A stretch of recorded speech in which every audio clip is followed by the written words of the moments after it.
First off, I want to give a thank you to all the kind words that people have given me since I've announced on YouTube and in the public space that I lost my job. Yeah, there were a few trolls, but there were a lot of kind people out there. But just as the title and thumbnail suggests, I found a job. I'm no longer laid off. And in this video, I want to talk about how I found that job and my process of finding a job after being laid off in 2024. Now, 2024 is like one of the hardest job markets that a lot of people have seen in a very long time.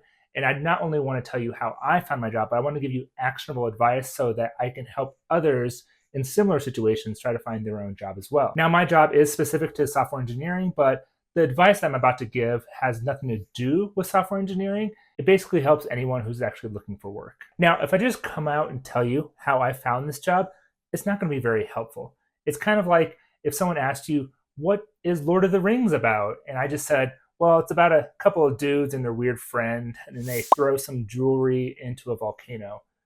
It's not going to be very helpful, and you're not going to be able to do much with that description.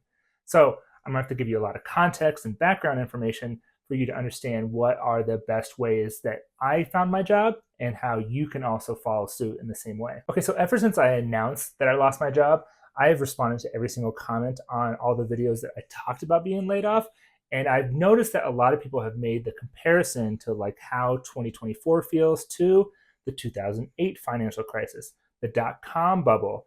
Now, that makes a lot of sense to me because when I graduated college as a 23-year-old idiot that can barely learn how to code, I graduated in 2008. So that means I graduated right into the heat of everyone getting laid off in 2008. I can relate to a lot of people that are trying to find and get into this industry and also trying to find jobs at this time in their careers because I had to go through the same thing. So back in 2008, I basically had no professional experience coding. I had no internships, and my grades weren't great either. But I had to figure something out as far as working because I had $100,000 in student debt, and I needed to figure things out fast. So when I graduated college, I did not have a professional network. I didn't even know what that was. And all I could do was continue to work my bartending job for 60-hour weeks and try to figure out some way to get an interview for someone to give me a job as a computer programmer. So I ended up finding one of those jobs, but it only took a high school diploma. It did not require a college degree, even though I had one. It was as a software technician for a pretty big company for $40,000 a year. But I was more than excited to grab it because I needed the experience and I needed to get a job right away. Now, the only way I found this job was by a strange connection. When I was bartending, one of my bartender friends, her husband worked for that company, and I knew that he was a computer programmer himself, and I just loved to talk to him about his job and what he's doing and how he manages his coders, and I was just really fascinated about the field and wanted to learn from him. So if we look over to the whiteboard, this is the very beginning of my professional network. I had one connection. It was a little indirect, but one connection to a real person in the industry. And when I got a referral from that person, that's how I got the job. That's how I found my way into the industry. So as this job that I was overqualified for, I still had to slug it out for 2 whole years of doing as much work as I can and also just trying to talk to people, anyone who actually was a software engineer, and learn about what they do, what kind of challenges they run into. I was just super fascinated and super interested in what everyone else was doing. So I tried to talk to as many people as I could. And because I didn't know anything about white collar America, that's how I learned the ropes. That's how I learned how things work as an engineer and working in an office environment. I had to figure this out on my own because like my mom was a nurse and my dad was a mailman. So they couldn't tell me about the intricacies of getting a promotion. They just did the work, and I just was on my own as trying to figure out how to do this. And so I thought, what better way is to try to talk to as many people as I can and see how to progress in this kind of career path. So this is my first lesson. My first lesson is that this is how you start building a professional network. I thought I was just being a young, annoying dude asking questions, but turns out the people I talked to, the people I tried to help, the people I tried to like create a connection with, I was creating a real connection in a professional network. These are people that I was adding to my graph. And turns out that's all networking is. It's talking to like-minded people, learning about them and trying to help them. And then maybe sometime they might help you back. It doesn't matter. But the idea is that you're just trying to connect and talk to people. And that's how you create a network. That's how you're adding nodes to this giant network. You may have a good idea where I'm going with this, but I'm going to still walk through it so I can tell you about the whole story. So let's go ahead and jump into lesson number 2. So for the next 10 years or so, I just kept doing this. I kept on trying to talk to people about what they do and what they build and what they like. And sure, I probably annoyed a bunch of people, but I also enjoyed trying to learn and expand and figure out what you can do in software engineering, because that's one of the great things about this industry, is that you can do a lot. You can go into different fields. You can build crazy things and simple things and fancy and shiny things. It's very versatile. But what I found was very intriguing is that when I ran into other people that kind of thought like me, that had the same enthusiasm with learning about other people's careers and learning about who knows who and how the connections all work. And I found out later that these kind of people that were very intrigued and try to connect with as many people as possible, whether it's out of genuine curiosity or just trying to expand and grow their career, those people are called super connectors. Now, if you've read The Tipping Point by Malcolm Gladwell, he talks a lot about super connectors. So when it comes to social media, when it comes to any sort of network at all, or trying to have anything move, expand, and grow, super connectors are the most valuable key parts of any sort of network, because they connect to many more different nodes. And if you have these kind of super connectors in your network, then you're one step removed from an even wider network that's outside of your already growing network. There's no real shame or grossness about trying to be a super connector or one that's networking well.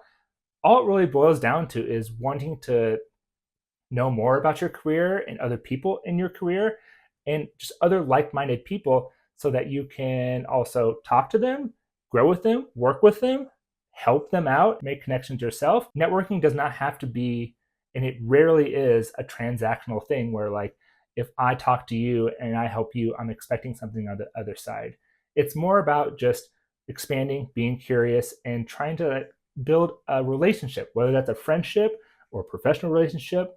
It's kind of one and the same in some scenarios, where you have a like-minded industry and you are trying to grow and expand that network. So as you look at the graph that I'm drawing here, it becomes to get a little bit more interesting, because not all nodes are the same. They're not treated the same. So the third lesson in this story is that I'm talking about super connectors and just normal people that you run into, colleagues that you have worked with, and connections in your professional node.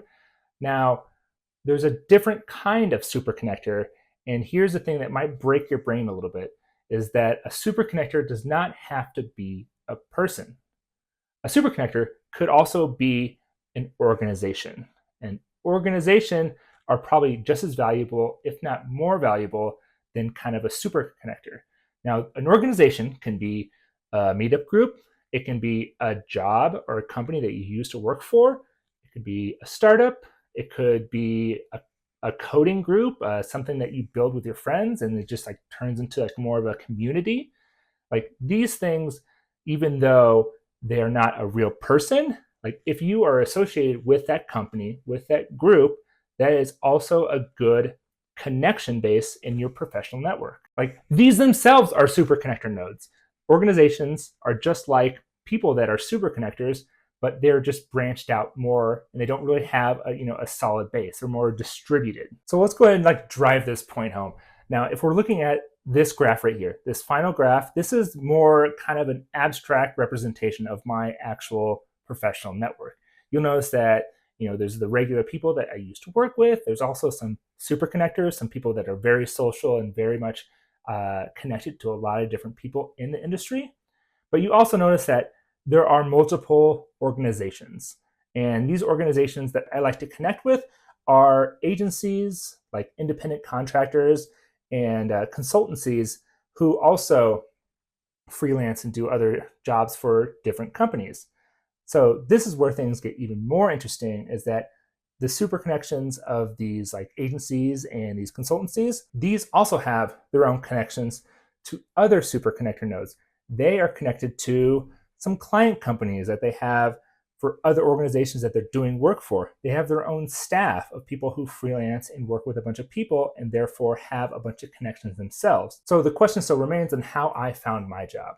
Now, when I found out that I got laid off, I reached out to a couple people in my network. Now, I always, even when I'm fully employed, I always keep my network warm, which is basically saying I reach out to people that I haven't talked to in a while and just say, hey, how you doing?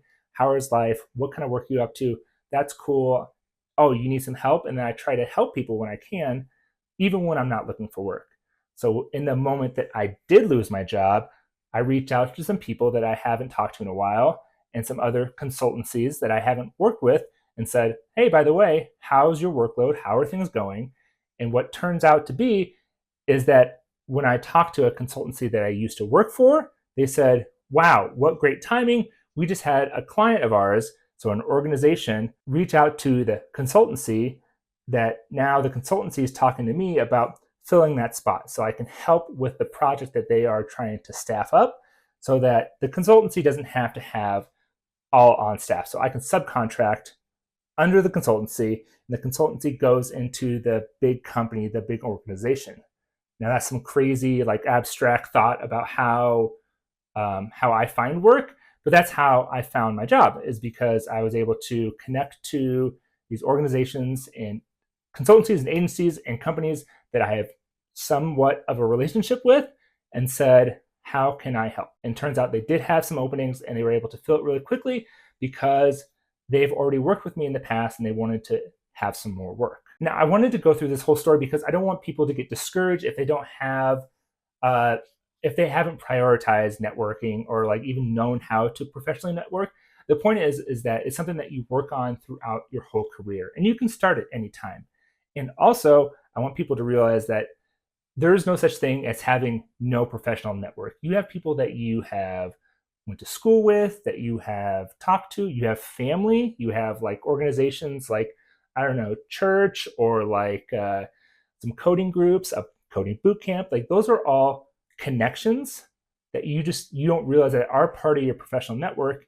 And the idea is that you want to grow with them. You want to talk to more people in those connections and try to build up some more rapport. You want to build more respect and reputation for what you do and how you can help people in your network. And that's how it grows and grows and grows. And keeping a network warm and trying to like talk to people that you haven't talked to in a while is always a good thing. It's always good to reach out and say, hey, how are things? What are you working on? It's good to hear from you. And that's it. That's it. That's how you keep a network warm and you continue to grow it and make it stronger that way. So if you don't have a professional network like I do, you can always work towards one, or maybe your network isn't as small as you think. It is, you have connections whether you know it or not. I started my whole career because of my bartender friend's husband. Like that connection is super weak, but it was my foot in the door. I took a job that was below me, but I just kept on growing from that point. That's the moral of the video, is that I found a job through my network. But if I just said that at the beginning of the video, it wouldn't have made much sense and would have been zero value. So having said that, I could talk about this for hours. Working on your professional network and networking is one of the most valuable things you can do throughout your whole career. And if this is something that's interesting to you, just go ahead and subscribe and like and let me know what you think in the comments. And I would love to continue to talk about this kind of topic if it's interesting to you guys. So if you thought this video was interesting or you've stayed this long, then you probably will like this video as well. And I will continue to put out videos that are along the same topic because I'm really passionate about this and could talk about it for hours.